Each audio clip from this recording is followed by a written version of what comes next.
that he's holding his own daughters in his hands, and he opens the eyelid and begins to look into her eyes. She's gone. He knows that. But he kisses and he pats her for the last time. What strength of Iman is that? And the strange thing is, as he places her there, that's what you call Iman. No strength and no power except with Allah. There are all these thousands of children. Don't abandon them. That's a sign of weakness that a person thinks is never going to be success. That person who believes that the Muslims have been destroyed for huwa halakahum, he's destroyed them. Don't lose hope, because when we lose hope, then they will lose hope. They don't want anything from us. After praising Allah subhanahu wa ta'ala and remaining with the book of Allah subhanahu wa ta'ala, and specifically the supplications inside the Quran, and those supplications were used via the prophets, that in their trials and difficulties and tribulations, that they implored and they called out to Allah subhanahu wa ta'ala, which shows the timeless concept of the Quran for every generation and time, that it remains relevant to all of us. Because some of us, we think that the Quran is maybe only that time when we spoke about those individuals and fail to see the prophecies of the Quran or the promise of the Quran. Wa'dullah subhanahu wa ta'ala, the promise of Allah subhanahu wa ta'ala, never he fails his promise. At the same time, Allah subhanahu wa ta'ala, وَلَا تَحْسَبَنَّ اللَّهَ غَافِلًا عَمَّا يَعْمَلُ الظَّالِمُونَ. Don't ever perceive or think that Allah subhanahu wa ta'ala is unaware, heedless, or doesn't know what the zalimun, the oppressors, are doing. These are only moments that Allah subhanahu wa ta'ala leaves, gives these individuals respite upon this earth. And that's the Quran. It gives us strength. As we mentioned over these few previous weeks, read the Quran, specifically read the Meccan surahs that speak about victory for the believers. Read Surah Al-Rum, the 30th chapter of the Quran, giving this prophecy about the conquering and the ruling of the Muslims, or specifically Ahlul Kitab, over the Persians at that time. But in there we find a sir, a hidden message that victory is going to be for the believers, the Muslims. وَكَانَ حَقًّا عَلَيْنَا نَصْرُ الْمُؤْمِنِينَ. As Allah mentioned inside the same surah, it's a fact, a promise that Allah subhanahu wa ta'ala will give victory to the believers. Read the Surah Al-Ankabut, another Meccan surah, the 29th chapter of Quran, where Allah begins, Alif Lam Mim, أَحَسِبَ النَّاسُ يُتْرَكُوا أَن يَقُولُوا آمَنَّا وَهُمْ لَا يُفْتَنُونَ وَلَقَدْ فَتَنَّا الَّذِينَ مِنْ قَبْلِهِمْ فَلَيَعْلَمَنَّ اللَّهُ الَّذِينَ صَدَقُوا وَلَيَعْلَمَنَّ الْكَاذِبِينَ. The people perceive to think that they say that we believe in Allah subhanahu wa ta'ala, they won't be tested. وَلَقَدْ فَتَنَّا الَّذِينَ مِنْ قَبْلِهِمْ. Indeed, we did test those people that came before. For what purpose? Why does Allah test these human beings, test us specifically as Muslims? So Allah may decipher and establish those who are truthful individuals and those who are the liars. And the surah continues to mention those who are the hypocritical individuals. Al-Iman laysa bit-tamanni. Iman isn't just false aspirations, hopes. قَالَتِ الْأَعْرَابُ آمَنَّا. The Arabs, they said that we believe in Allah subhanahu wa ta'ala. Allah negates that. You don't believe. You don't really understand what the concept of belief is. It's not just sha'a'ir, just symbols that I believe in Allah subhanahu wa ta'ala. Belief in Allah subhanahu wa ta'ala is devotion. That's why even when people speak about aqidah, ma fahimu. They don't understand what aqidah is. Aqidah, it comes from al-aqd, a strong bond, tying a knot. The knot which is difficult to unknot. That's what your aqidah is, rasikh inside your heart. Your belief is strong and firm inside your heart and your mind. It doesn't waver. It doesn't move around as the world moves around, as many people waver inside their faith. But people, Ahlul Quran wa khasatuhu, people of the Quran and specific people who engage with the Quran, they see this world crystal clear. They see the ayat of Allah subhanahu wa ta'ala, how it describes the believers, how it describes the disbelievers, how it describes even the hypocrites, that many of us fail to understand and pretend that there's no hypocrites amongst us Muslims. Allah will decipher and establish that there's going to be a hypocritical individuals inside our society. Even in the blessed lands that we find towards the end of time, when the shaking will take place inside the blessed land, in the city of the Prophet, the hypocrites will be expelled, will be thrown out. That sounds something harsh and difficult to imagine. Can there be hypocrites in the city of the Prophet? Yes, there can be. They can be in every, because the meaning, the deep ma'ani of hypocrites are those individuals who display Islam, and deep down within their own traits inside their heart and their mind, they do everything to dismantle Islam, to discourage Islam, to demean Islam, to take away the sha'a'ir, the symbols of Islam. So you don't need to go into a deep theology of discussion. Symbols will become apparent from people's speeches and their actions, what they think of Islam. Allah subhanahu wa ta'ala dismantles all of that, breaks it all down. There are all these isms, these 236 isms that you believe in. And the world that you believe in, it's all a bubble, it will burst. Whatever ma indakum yanfad, whatever is with you perishes. وَمَا عِنْدَ اللَّهِ بَاقٍ. Whatever is with Allah subhanahu wa ta'ala remains for eternity. Because Allah subhanahu wa ta'ala sent down a purpose for a human being, and the Prophet alayhi salatu wasalam, هُوَ الَّذِي أَرْسَلَ رَسُولَ بِالْهُدَى وَدِينِ الْحَقِّ. He sent his messenger with the truth, with the guidance, with the holy way of life to prevail over all humanities. Over all humanities, all adyan. One thing will remain there for time, it will be al-Islam. Kalimatullahi al-ulya. The word of Allah subhanahu wa ta'ala will remain lofty and supreme forever.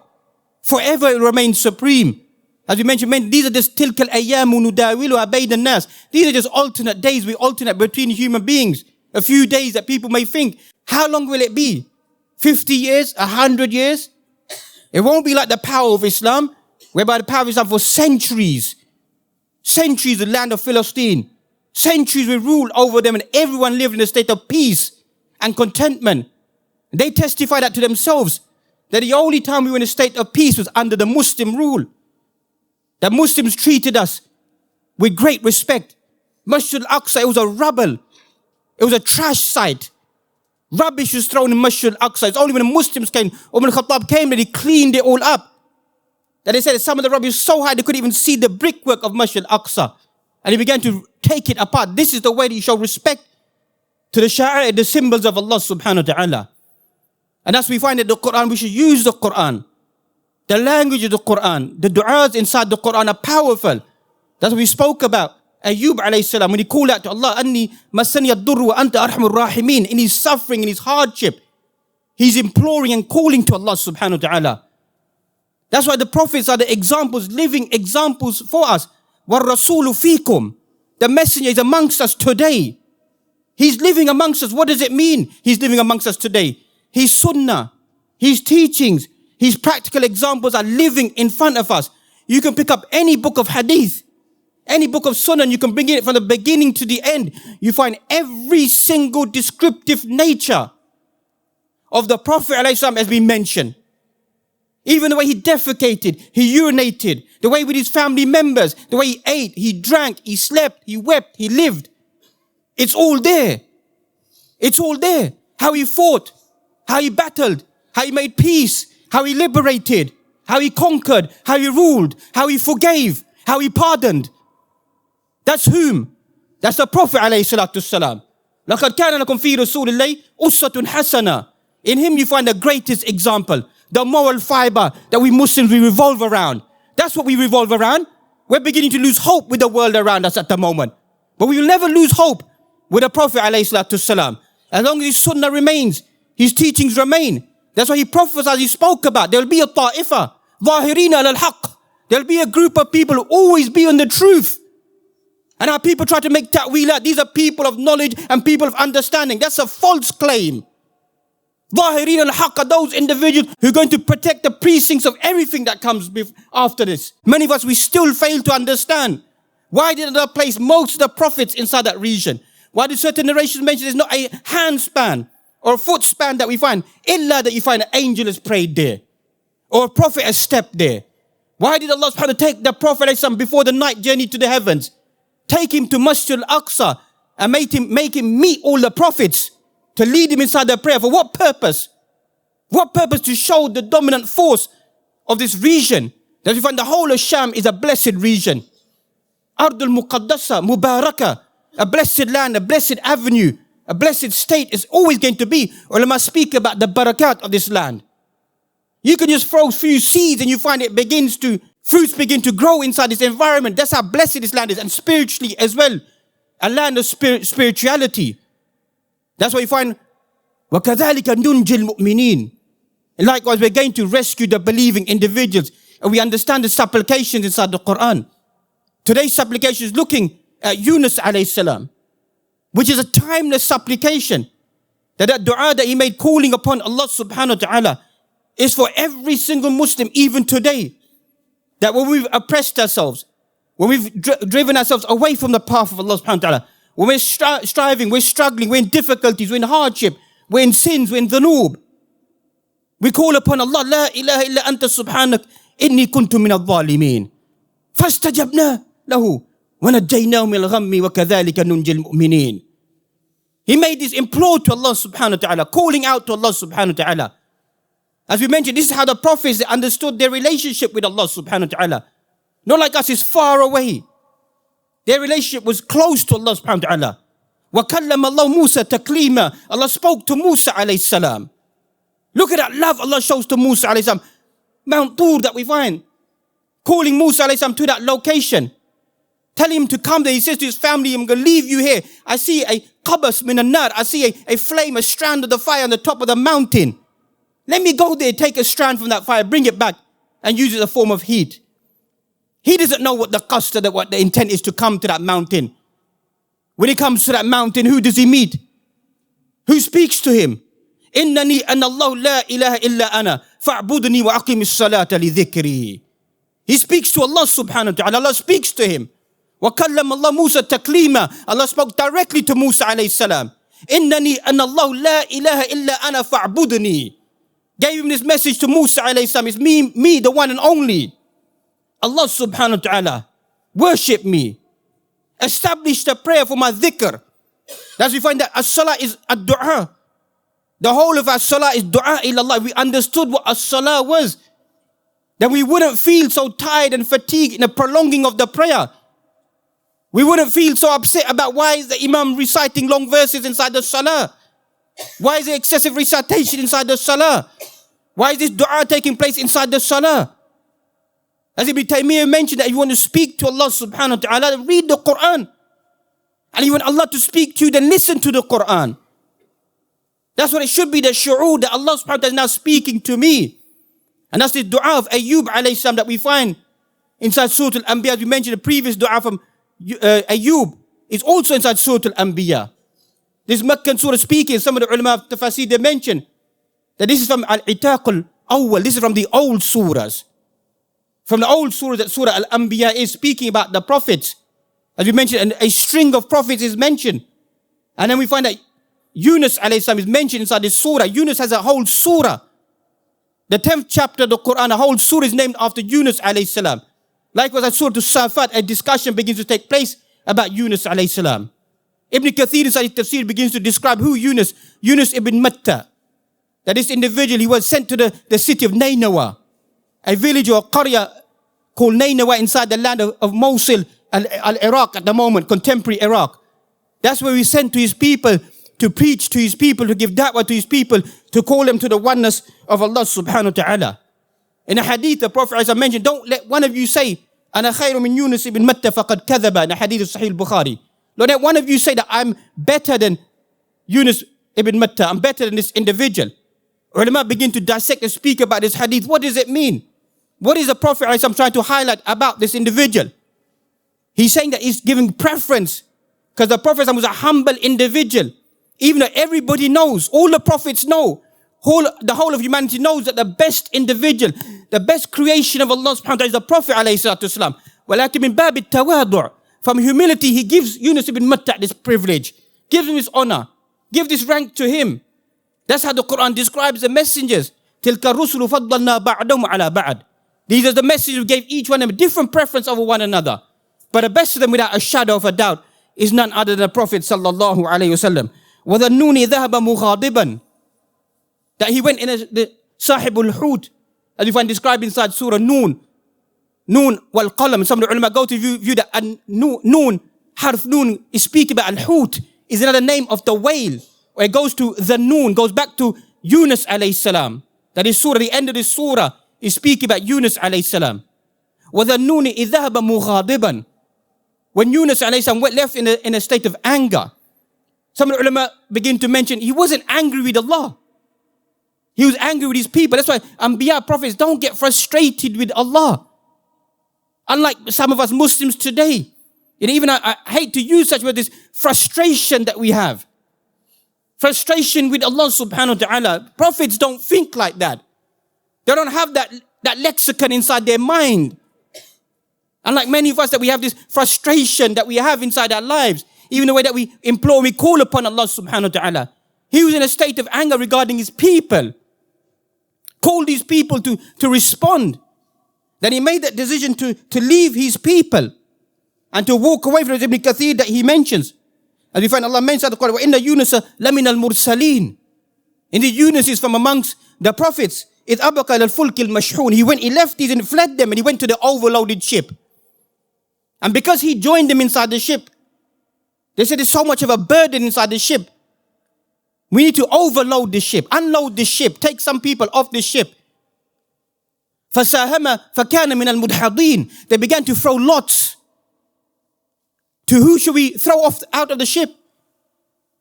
They placed each individual names there. And every time the name of Yunus came, but they saw him as a pious, a good individual. Then it took lots again and again. Then they had no choice but to throw Yunus alayhi salam out of the ship and throw him into the depths of the oceans. And thus we find, فَظَنَّ أَلَّا نَقْدِرَ عَلَيْهِ.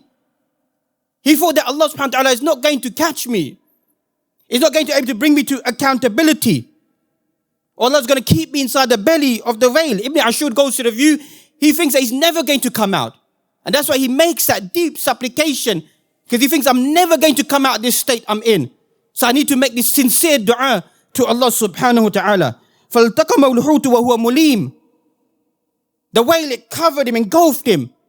وَهُوَ مُلِيمٌ. He's blameworthy because he left the command of Allah. Allah never told him to leave his people. He got frustrated with his people and he walked away. Because messengers don't have a choice. They can't walk away from anything.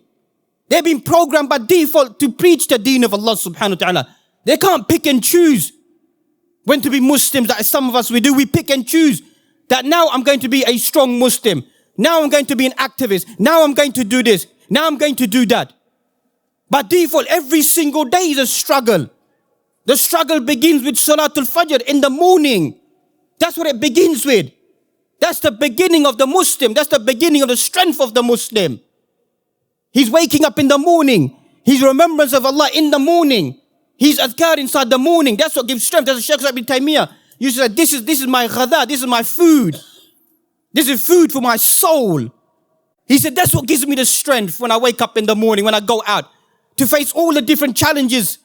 That's what we're going to come to. Don't underestimate the dhikr and the remembrance of Allah subhanahu wa ta'ala. And as we find, فَنَادَى فِي الظُّلُمَاتِ. He called out to Allah in these darknesses. Ibn Abbas mentions the three darknesses. The darkness of the night, the darkness of the ocean, the darkness of the whale of the belly. فَنَادَى فِي الظُّلُمَاتِ. He called out to Allah subhanahu wa ta'ala in his state of darknesses. Ibn Jarir Tabari mentions that this one whale entered into another whale. That's how much darkness it was. And you can imagine the size of a whale, of one whale going into another whale, and this is the darkness that he is surrounded by.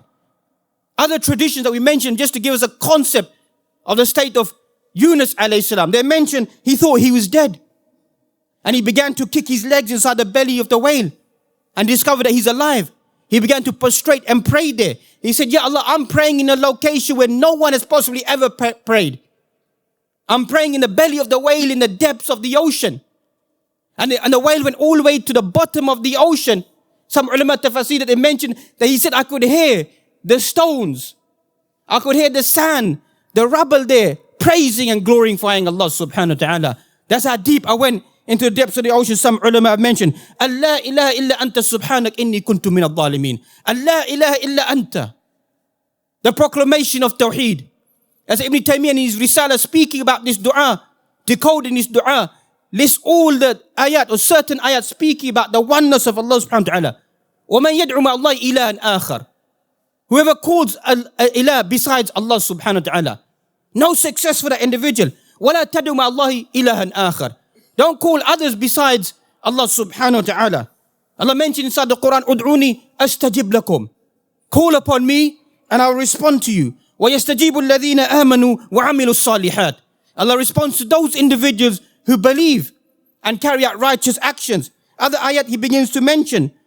One of the most powerful ayat inside the Quran, وَإِذَا سَأَلَكَ عِبَادِ عَنِّي فَإِنِّي قَرِيبٌ أُجِيبُ دَعْوَةَ الدَّاعِ إِذَا دَعَانِ فَلْيَسْتَجِيبُوا لِي وَلْيُؤْمِنُوا بِي لَعَلَّهُمْ يَرْشُدُونَ. وَإِذَا سَأَلَكَ عِبَادِ عَنِّي. If your servant asks about me, I'm close by. I'll respond to that individual. وَاسْأَلُ اللَّهَ مِنْ فَضْلِهِ. Ask Allah subhanahu wa ta'ala from the bounties of Allah.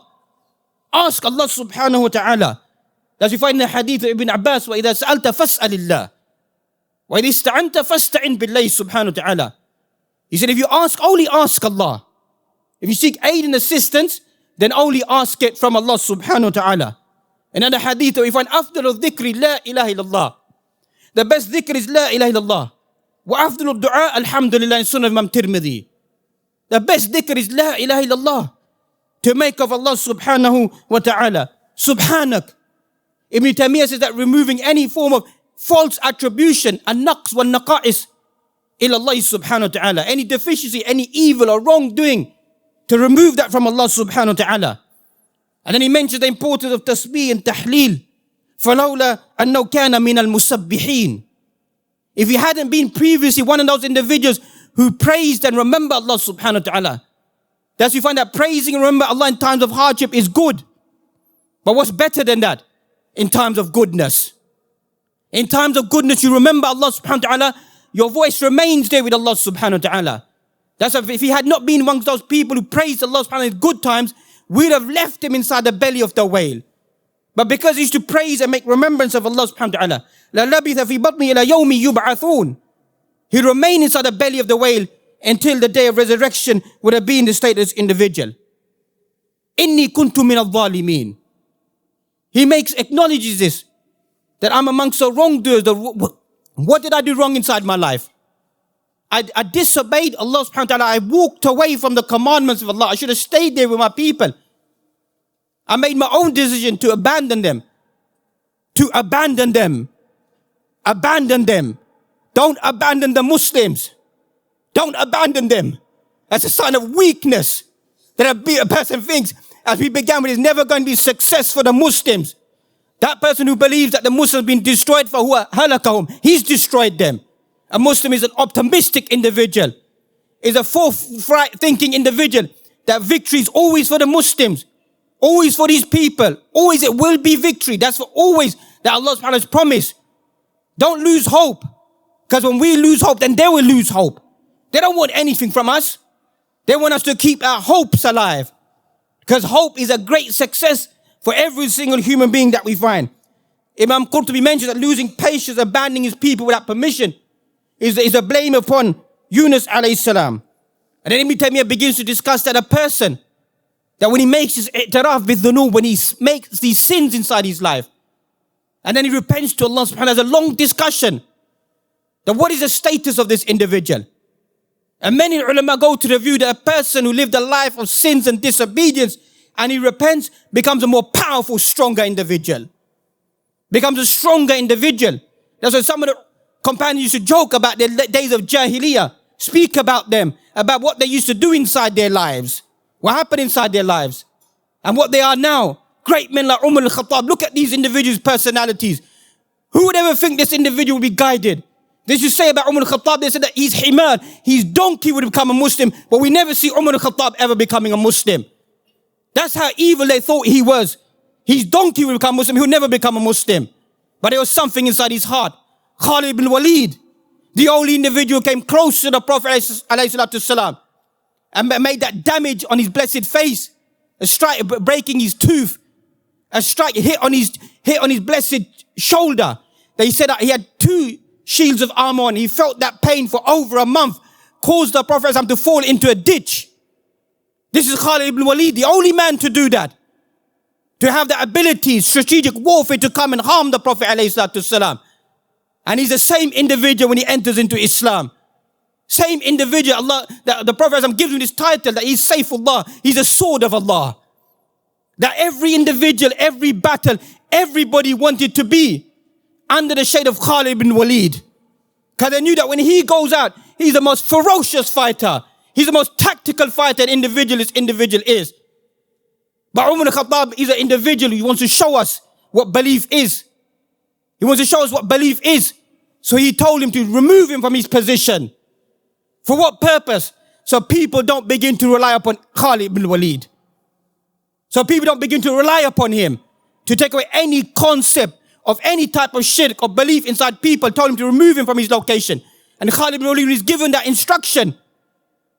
He doesn't begin to take it personally, because if their intention is for the sake of Allah subhanahu wa ta'ala, it makes no difference to them. That's why Khalid ibn Walid, he said that he was weeping at the end of his life. He said, look at me. Every part of my body stricken by warfare. And here I'm dying like an old camel in my bed. فَاسْتَجَبْنَا لَهُ وَنَجَّيْنَاهُ مِنَ الْغَمِّ. We responded to Yunus alayhi salam. And we took him out of this calamity. فَنَبَذْنَاهُ بِالْعَرَاءِ وَهُوَ سَقِيمٌ. We took him out, cast him on the shore, and he's in a state of sickness. وَأَنْبَتْنَاهُ عَلَيْهِ شَجَرَةً مِنْ يَقْطِينٍ. And we got this plant. So I mentioned a plant, the squash plant, the type of leaves that began to protect him because he came out the belly of the whale. So the saliva and the insides of the whale were upon his skin, that were harming his skin. So when he's thrown out on the shore, this plant is wrapped around him to heal him. Because why? He's praising and remembering Allah subhanahu wa ta'ala. وَكَذَلِكَ نُنْجِ الْمُؤْمِنِينَ. And that's why we use this dua. That like God, we will be given victory. كَذَلِكَ حَقًّا عَلَيْنَا نُنْجِ الْمُؤْمِنِينَ. Strange is that Allah says inside Surah Yunus, Allah says exactly the same thing is upon us, incumbent upon us to give victory to the believers. That's why we began with the Quran is strange. Where certain ayat, certain words, certain characteristics are placed inside the Quran. It's all miraculous. It's all miraculous of the Quran, the nature of the Quran, the person who ponders over the verses of Allah subhanahu wa ta'ala. And that's why we find the Prophet as he mentioned, da'watu dhinnun, idda'a huwa fi batn al-hud. The da'wah or the call of Yunus alayhi salam, and he's in the belly of the whale. The dua of la ilaha illa anta subhanak inni kuntu min al-zalimin. Whoever makes that dua, then it's upon Allah subhanahu wa ta'ala, any individual, except for that Allah subhanahu wa ta'ala will respond to that individual. And as we began with that is the power of the verses of Allah subhanahu wa ta'ala. And that's why the journey it continues. Because straight after Allah mentions Zakaria idh nada rabbahu la tadharni fardan wa anta khairul warithin. Then Zakaria makes a dua as well, calling out to Allah subhanahu wa ta'ala, I'm a person who has no children, no lineage, no progeny. Then bless me with children and a lineage to come after me. So we mentioned the dua of Zakaria alayhi salam is a point of us at the following dua that we're going to look at. رَبَّنَا هَبْ لَنَا مِنْ أَزْوَاجِنَا وَذُرِّيَّاتِنَا قُرَّةَ أَعْيُنٍ وَاجْعَلْنَا لِلْمُتَّقِينَ إِمَامًا. That to make from amongst our children and our spouses those who be a coolness of our eyes. And as we find that, as we mentioned many times, that the suffering that we can all see that's taking place, that any individual who's a father, any individual as children can see these hardships that they're going through. And here it should be highlighted from the fawaid, the benefits of these ayat, is dhikr of Allah subhanahu wa ta'ala, is to make dhikr of Allah subhanahu wa ta'ala. Remain steadfast and make the dhikr of Allah subhanahu wa ta'ala. You may be successful individuals. And again, I don't want to downplay these individuals. Many people are chanting these slogans and whatever it may be. How much of that time, effort are we making remembering Allah subhanahu wa ta'ala? Not to undermine them, their efforts, but how much effort are we making remembering Allah subhanahu wa ta'ala, making tasbih, making tahmeed? Because we really believe that we know that this is a sort of success. Make dhikr of Allah subhanahu wa ta'ala. And also this claim that people say that this land of Palestine, that these people, that they are away from Allah subhanahu wa ta'ala. Time and time again, it pops up again and again. Maybe qabla 30 sana, maybe 30 years ago. But look, 30 years later, as our Muslim lands, where are they going? What are their calls and what are their symbols? What's the outlook? What is the outlook compared to that land at the moment? What are the symbols of those people? Symbols of those people are what? La ilaha illallah. La hawla wa la quwwata illa billah. Hasbunallah wa ni'mal wakil. Ni'mal mawla wa ni'mal nasir. That's the symbols of those people. That's the symbols of people. You can see, you can hear them, that they're clearly saying them. So when people are saying this fallacy that these people, that they have some corruption inside their belief, corruption inside their lives, that could be partially true. As we mentioned, it's a blessed land. It's a blessed land, a blessed environment. These are their symbols. They move towards the symbols of Allah subhanahu wa ta'ala. That you hear Allahu Akbar being chanted. You hear Allahu Akbar being said. You hear La ilaha illallah being said in unison. That's what you hear them saying. You see the symbols of Allah subhanahu wa ta'ala. You see a young child standing there praising Allah subhanahu wa ta'ala, saying, I want to go and meet my parents, meet my father, meet my brother, meet my mother. Symbols of 5-year-old boys, 6-year-old boys. That's symbols, that's tawheed. That's belief in Allah subhanahu wa ta'ala. You could spend your whole life reading books. You could spend your whole life reading books. You have to live tawheed. You have to live it inside your life. They're living it at the moment. They're living it inside their life. They're showing the world, putting the whole world to shame. This is what belief in Allah is. This is what conviction is. This is what hardships is. But yet we still praise Allah subhanahu wa ta'ala. We don't need anything from this world. That's what they're trying to say. Saying it to all the people around us. And he said many times that the problem is upon us Muslims. It's upon us Muslims that we don't seem to see the cause and the concerns of the Muslims around us. And likewise the importance of Tawheed, the oneness of Allah subhanahu wa ta'ala. This is what unites people, their belief, their conviction. The chant of La ilaha illallah will rally people together that we find. And also we find the fawaid accepting our negligence, our sins, our disobedience. That obviously sounds harsh. That this has led to some of these problems in the world at the moment. Our negligence. That we be negligent to the Muslim ummah. We be negligent towards one another. And as we find that in our negligence, what begins to take place, some benefit of the dunya, that we sell out our own people. A Muslim never betrays another Muslim. La yakhdhuluhu. Never harms him, never betrays him, never mistrusts him, never oppresses him. Al-Muslim akhul Muslim. La yadhimuhu. A Muslim is a Muslim to another Muslim. It's always there. That's what we said time and time again, read in history, that we had so many corrupt individuals inside our society. We had so many corrupt individuals that people think that people are corrupt today. We had people that were there who were known for carrying out the muharramat, the haram things inside their personal lives. But when Islam was tarnished or harmed, they said we're going to bring an army. One person stepped on a scarf of a Muslim woman and unveiled her. And she called her, Ya Mu'tasima, Ya Mu'tasima. Where are you? Ya Mu'tasim, the leader of the Muslims, where are you? That's brought back to him. It's brought back to him and it pained him. He said, I'm going to send an army. That the beginning of it is going to be at you and the end of it is going to be with me. Because you stepped on one scarf of a Muslim woman. You unveiled her in public. Ya Mu'tasima, Ya Mu'tasima. Calling out. And that's what we call out to ourselves. About our own selves, our own state, that we find to give up these sins that are taking away, corroding away our life, corroding away our belief, corroding our relationship with Allah subhanahu wa ta'ala. And likewise a patience with our people. Don't lose hope with people. Even a person who's astray, who's lost, who's misguided, sins, innovations, don't lose hope. Persevere. That's what we need to do, persevere inside our lives. And the final benefit that we find is look at the end of a man. Look at the end of the individual. Look at the end of Yunus alayhi salam. That's what we should look at every single human being. Look at their end life. Don't look at the beginning or the middle of the person's life. Look at what the end symbols are. What the end of that person is. And that's why Allah subhanahu wa ta'ala has honored those individuals to make their end slogans. That their end life. That their final words. To be La ilaha illallah. May Allah subhanahu wa ta'ala grant them and give them that courage. That these people have a strong courage to give us many lessons inside our life. Many lessons that you see that a father is holding his child. Child is shaheed in Allah, inshallah, is a martyr. They find children are martyrs in front of Allah subhanahu wa ta'ala. And he's holding his child. And he opens the eyelid and begins to look into her eyes. She's gone. He knows that. But he kisses and he pats her for the last time. What strength of iman is that? That's what you call iman. That's what you call strength. That he's holding his own daughter, 7-8-year-old daughter in his hands. And he's placing her there. And the strange thing is, even stranger as he places her there, right next to her is his son. That's what you call iman. That's what iman is. وَلَا حَوْلَ وَلَا قُوَّةَ إِلَّا بِاللَّهِ. No strength and no power except with Allah subhanahu wa ta'ala. That all these thousands of children, all these innocent children, they all become guardians of paradise to drag their parents into paradise. As we begin to just weep about this, just begin to imagine this inside our lives. They've lived a life of Jannah, a life of paradise, that Allah subhanahu wa ta'ala is calling them to paradise to make this a source of success for these individuals.